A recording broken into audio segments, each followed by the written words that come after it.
Fa anisan'ny nahavory olona betsaka tokoa ity lalao famararana ity satria dia nanomboka tamin'ny fito maraina dia fa nisokatra ny vavahady ary nilahatra ny tanjotra manaraka ny araben'ny diginy ireo mpijery baolina izay vonona tanteraka anohana ny ekipany tsirairay avy tao naka ny miaramila atao ihany koa no naka ny tefa anaty azo tamin'ny 12 atoandro dia tapitra tanteraka ny tapakely ary tsy napiditra mpijery intsony iry zareo avy eo amin'ny malagasy rugby tamin'ity androany.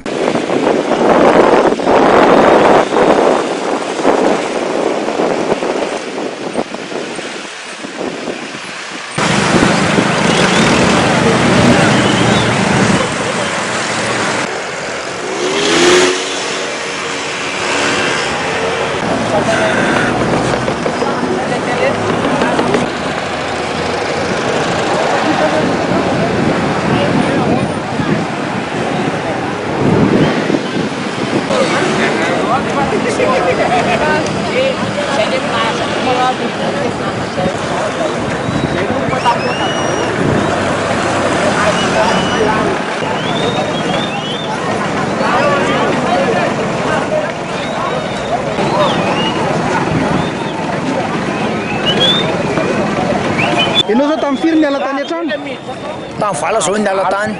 Dia ahoana ny fahitanao le filarana be ty? Amin'ny folo sasa zao tian'ny malagasy ny rugby tena tian'ny malagasy fa tokony ampitomboana zany ny terrain mba anaran'ny fédération iray mampitombo ny terrain fa mihaino filoham-pirenena zany ty kiana makity dia ny fédération indray mampitombo ty. Iza zany zao ny alainao androany? Kosy fapy Ary anao iza nalainao androany? Za naty azo. Ary anao? Za naty azo. Naty azo. Za maramila ihany soka. Nety fapy kely. Tefa. Anaty asa kosy fa? Anaty azo zay. Anaty asa? Kosy fa mametelo. Kosy fa. Kosy fa sa anaty azo? Anaty azo.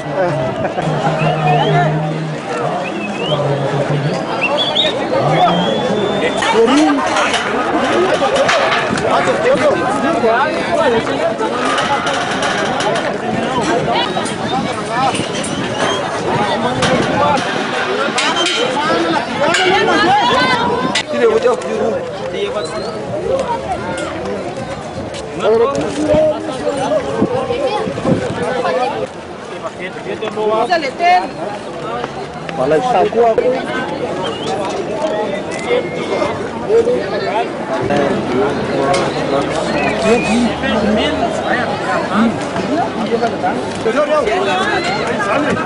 Que absurdo!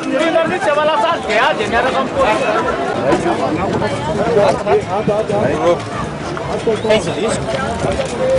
Kais le vule?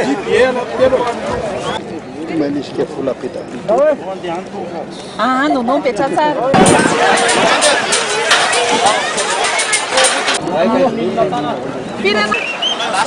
Waka mitsy